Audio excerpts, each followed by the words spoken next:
আজকের এই ব্লগটা ভীষণ ইন্টারেস্টিং হতে চলেছে। দুই বাড়ির সকলে মিলে খাওয়া দাওয়া আর জমিয়ে আনন্দ করেছি আমরা। রবিবার দিন ছিল সেদিন। তো পুরো ব্লগটা সকাল থেকে রাত অবধি কি কি করলাম, কোথায় কোথায় গেলাম, কি কি খাওয়া দাওয়া হলো, সব কিছুই তোমাদের সঙ্গে আজকে এই ভিডিওটাতে শেয়ার করব। তো স্কিপ না করে একদম লাস্ট পর্যন্ত দেখতে থাকো। তো আগের দিনের ব্লগে তো দেখিয়েছিলাম যে আমরা কিন্তু এই বাড়িতে রয়েছি, অর্থাৎ শনিবারের ব্লগটাও তোমাদের সঙ্গে শেয়ার করেছি যে রাত্রেবেলাতে অনেক কাজ ছিল, তো সেই জন্য থেকে গিয়েছিলাম রাত্রেবেলাতে। আর এই দেখো সকালবেলাতে মা করেছিল চা খেয়ে নিয়ে তো একদম খাবারের তোড়জোড় করতে লেগে পড়েছি। সকালবেলাতে দেখো ডিম টোস্ট, ঠিক ডিম টোস্ট বলবো না, একটা অন্যরকমভাবে অমলেট টোস্টটা করেছিলাম। আর ভাই হচ্ছে এই রকমভাবে ফোল্ড করে এটা খেতে বেশি ভালোবাসে। ওর মধ্যে পেঁয়াজ, শসা কুচোনো, কাঁচা লঙ্কা এগুলো দিয়ে আর কি করি। আর আমরা নর্মালি এমনি আর কি এইরকমভাবে টোস্ট করেছিলাম। তো এটা দিয়ে আর কি সকালের টিফিনটা হবে। আর বাবা এসব ভাজা পোড়া সকালবেলা খেলে অসুবিধা করে, তো সেই জন্য মা বাবার জন্য ডালিয়ার খিচুড়ি করে দিয়েছিল আর ডিমের অমলেট করে দিয়েছিল। তো সেটা তো দোকানে দিয়ে এসেছে। আর এদিকে দেখো বাকিগুলোও করে নেব। আর ওদিকে যে মাটনটা দেখালাম, তা সেই মাটনটা আজকে অ্যাকচুয়ালি ও বলেছিল যে আজকে মাংসটা আনবে। তো সেই জন্য বাবা সমস্ত কিছু পোলাওয়ের যা যা কিনতে হয় সেগুলো সব কিনে টিনে রেডি করে রেখেছিল। আর ও গিয়ে বাজার থেকে মাটনটা নিয়ে এসেছে। তো এই দেখো আমি চালটাকে প্রথমে ভিজিয়ে রেখেছিলাম, তারপরে জল ঝরিয়ে এটাকে একটু শুকনো হতে দিয়েছি যাতে জলটা একদম মানে থাকে না যাতে আর কি। তো তারপরে দেখো মাটনটাকে নুন দিয়ে আর টক দই দিয়ে ভালো করে ম্যারিনেট করে রেখেছে। আর এদিকে মাটনের রেসিপি কিছুদিন আগেই তোমাদের সঙ্গে শেয়ার করেছি, তাই আজকে আর তেমনভাবে দেখালাম না, অল্প অল্প করে আর কি শেয়ার করছি।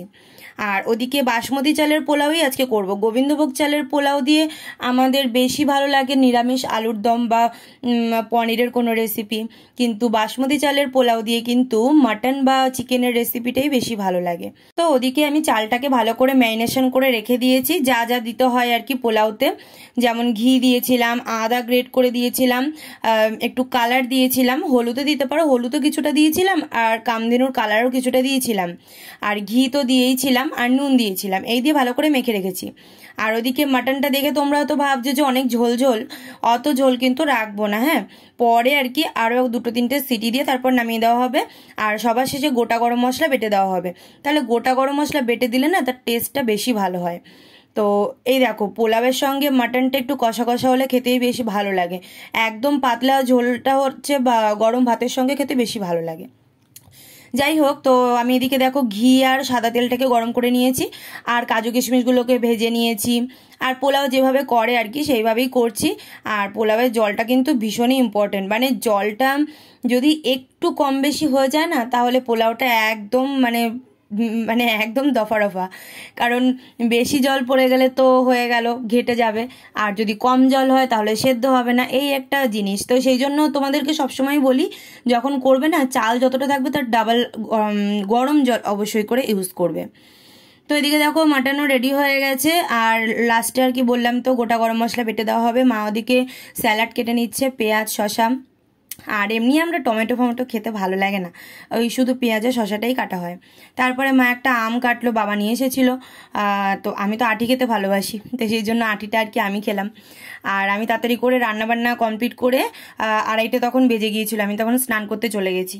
আর বাবার তো এখন রবিবারে একটু আসতে এমনিই দেরি হয় রবিবার দিন, আর তারপরে আরও সিজন টাইম, তো সেই জন্য প্রায় 3টে মতো বেজে গিয়েছিল। তো ভাইও দেখো দোকানের কাজ করছে, আর ও একটু কম্পিউটারে বেঙ্গলি টাইপিংটা মানে করছিল আর কি, ট্রাই করছিল। তো তারপরে দেখো আমি রেসিপিগুলো সব দেখিয়ে দিচ্ছি। ওদিকে শসা পেঁয়াজ কাটা রয়েছে, এদিকে মাটনটাও একটা গামলার মধ্যে মা ঢেলে নিয়েছে আর কি। দেখো রগে ঝোল, আমার তো মাটন দেখে যে লোভ লাগে না, মানে কি বলবো আর। আর এদিকে দেখো পোলাওটাও দেখিয়ে দিচ্ছি। মানে কিছুক্ষণ না রেখে দিতে হয় ঢেকে, তাহলে কি হয় আস্তে আস্তে ঝুরঝুরে হয়ে যায় ব্যাপারটা। যখন মানে সার্ভ করবে তখন দেখবে আরও বেশি ঝুরঝুরে হয়ে যাবে। তবে নর্মালি জানো তো আমার ওই ফ্রাইড রাইসের সঙ্গে চিলি চিকেনের থেকেও ফ্রাইড রাইসের সঙ্গে যদি চিকেন কষা কষা হয় বা মাটন কষা হয় ওটা খেতে বেশি ভালো লাগে। আর এদিকে পোলাওয়ের সাথে তো মাটনের কম্বোটা জাস্ট দারুণ, এর তো কোনো তুলনাই নেই, আর বিরিয়ানিরও কোনো তুলনা নেই। তোমাদের এর মধ্যে কোনটা বেশি ফেভারিট সেটা কিন্তু অবশ্যই কমেন্ট করে জানাতে ভুলো না, তাহলে আমিও বুঝতে পারবো যে আমার সঙ্গে কার কার বেশ ম্যাচ আছে আর কি।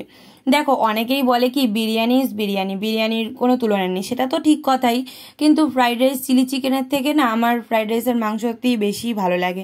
জানি না কার কার, সবার তো টেস্ট বা সবার পছন্দ তো এক নয়। যাই হোক, তো এই দেখো আমাদের 5 জনের থালায় মা পোলাও তো বেড়ে নিয়েছে, আর এবার মাটনটাও দিয়ে দিচ্ছে বাটিতে বাটিতে করে। আর এই রকম মাটনের ঝোল দিয়ে কিন্তু গরম ভাত দিয়ে বা বাসমতি চালের ভাত দিয়ে খেতেও কিন্তু বেশ ভালো লাগে। আর শুধু এই পোলাও মাটনের বলে না, তুমি যাই খাও না কেন সবাই মিলে একসঙ্গে বসে খেলে না তার মজাটাই বা আনন্দটাই আলাদা। সেটা তুমি যাই খাও, ডাল ভাত খাও আর নুন ভাত খাও আর যাই ভালো মন্দ খাও, যাই খাও না কেন। যাই হোক, তো দুপুরবেলাতেই দেখো 5 থালায় বাড়া হয়ে গেছে সবার জন্য। আর এবার ওদেরকে দিয়ে দেবো হচ্ছে গিয়ে টেবিলে। আর আমার টেবিলে খেতে একদমই ভালো লাগে না, তাই জন্য ভাই, বাবা আর ও 3 জনের টেবিলে বসেছিল, মা আর আমি নিচে বসে পড়েছিলাম। তো খেতে খেতে অনেকটা দেরিও হয়ে গেছিলো, প্রায় 3:30-এর বেশি বেজে গিয়েছিল। বললামই তো বাবার আসতে একটু দেরিই হয়েছিল, আর সবাই বসেই ছিল একসঙ্গে খাবো বলে। তো তারপরে এই যে আমিও অবশেষে বসে পড়েছি। আর মাটন দেখে তো খিদেটা আরও দ্বিগুণ বেড়ে গেছে আর কি। যাই হোক, আর সবাই খেয়ে ভালো বলেছিল, কারণ রেসিপি যেভাবে যা করেছিলাম আর কি তোমাদেরকে তো দেখিয়েছি, ওইভাবেই করেছিলাম, কোনো আলাদা অন্যরকমভাবে কিছু করিনি। তা ভালোই বলেছে সবাই। আর তারপরে দেখো খাওয়া দাওয়ার পরে ও একটা কোল্ড ড্রিঙ্কস নিয়ে এসেছিলো, তো সেইটাকে আর কি ভাই ডিভাইডেশন করার জন্য বসে পড়েছে। তো 5টা গ্লাস নিয়ে এসেছে, তবে বাবা তো কোল্ড ড্রিঙ্কস খায় না, সুগারের জন্য খাওয়া বারণ আছে, তাও অল্প একটুখানি দিয়েছিল যে সবাই খাচ্ছে তুমিও একটুখানি খাও। আর খাওয়া দাওয়ার পর এরকম হজমের একটা জিনিস খেলে একটু ভালো লাগে। তবে আমার এই কোকটা বেশি একটা ভালো লাগে না, আমার ভালো লাগে লিমকা বা স্প্রাইট হলে পরে বেশি ভালো লাগে, আর মাজা তো খুবই ভালো লাগে। তো কোল্ড ড্রিঙ্কস তো খেয়ে নিলাম, আর এদিকে ও বসে একটু কম্পিউটারে খেলা দেখছিল। সেদিন বোধহয় মোহনবাগানের খেলা ছিল, তো মোহনবাগানের ফ্যান যদিও না তবুও দেখছিল আর কি। যাই হোক, তো দুপুরবেলা খাওয়া দাওয়া সব কমপ্লিট। এবার মা আর আমি চলে গেলাম আইব্রো করতে। আমার তো মাসে মাসে যেতেই হয়, জানো তো, মানে আফ্রিকার জঙ্গল হয়ে যায় ভুরুটা, তো সেটাই আর কি, জঙ্গল পরিষ্কার করতে গেছিলাম। আর এদিকে মা চা করে নিয়ে এসেছে আসার পরে, আর এদিকে আবার দোকানের কিছু কাজ ছিল সেগুলো করতে বসে পড়েছে। ও কিছুটা হেল্প করছিল, বাবা করেছে এর আগে, তখন আমরা ছিলাম না, আমরা এসেছিলাম যখন, তখন বাবার কাজটা হয়ে গেছে। আর তারপরে ভাই বসেছে আর কি করতে। আর মাও একটা ট্রাই করেছে, বলে দেখি একটু করে দেখি কেমন লাগে। তো মাও একটা করেছে, ও একটা করলো আর কি। আমি এর আগেও করেছি 2-1 বার, চেষ্টা করলে ভালো লাগে করতে বেশ। তারপরে চলে গেলাম ফুচকার দোকানে। আর এবার নিয়ে যাচ্ছি কিন্তু শ্বশুরবাড়ির সবার জন্য ফুচকা। আমার ইচ্ছা হলো যে আমি আর কি নিয়ে যাবো আজকে মানে সকালের জন্য আর কি ফুচকাটা। তা বলেছিলাম মিষ্টি টিষ্টি নেবো বলে, তো আমি বললো যে না মিষ্টি নিতে হবে না, তো সেই জন্য আর কি ফুচকাটাই নিলাম বেশি করে। আর এই দেখো ফুচকা কাকুকে সেই যে ম্যাজিকটা কিনেছিল না রথের মেলা থেকে, সেইটাকে খুলতে দিয়েছে। কাকু তো আর খুলতে পারছে না, আর কাকু এমনভাবে মোড়াচ্ছে, ও বলে এ ভেঙে যাবে কাকু, কি করছো। তারপরে অনেকক্ষণ ধরে চেষ্টা করলো, পারলো আর না। এটা যাকেই দিচ্ছে না কেন সে পারছে না, এমনকি আমি নিজেও এখন অবধি শিখে পারলাম না, মানে এতটাই টাফ লাগে। আবার ভাই কি সুন্দর সহজেই খুলে ফেলে। যাই হোক, ও তো আর কি প্রসেসটা শিখে গেছে না। তারপরে দাদাটা এলো আর কি, দাদার বাইকে করে আমি তারপরে চলে এলাম, ও নিয়ে চলে এলো, আর আমিও চলে এলাম এই বাড়িতে। আর শ্বশুরমশাই আগে থেকেই ফোন করে বলে দিয়েছিল যে রাত্রেবেলাতে এই বাড়িতে খাওয়া দাওয়া করতে, তো সেই জন্য আর কি। আর এই দেখো মার স্টুডেন্ট ছিল, ওকেও দিলাম কয়েকটা ফুচকা। আর আমি কি ফুচকাওয়ালা হয়ে গেছি, আলুগুলোকে ঝপঝপ করে আর কি ফুচকার মধ্যে ভরে দিয়েছি। আর এদিকে দেখো রাঁধুনি একদম রান্না করতে বসে পড়েছে। আমাকে রান্না করতে দেবে না, উনি নিজেই করবে, মানে মাংস একটা অন্য রকম রেসিপি করবে, সেই জন্য আর কি ট্রাই করছে। আর আমাকে বারবার করে ডেকে ডেকে দেখাচ্ছে, এই দেখো এইভাবে এটা করতে হয়, ওইভাবে ওইটা করতে হয়, ওটা করলে এইরকম হয়, টেস্ট বেড়ে যায়।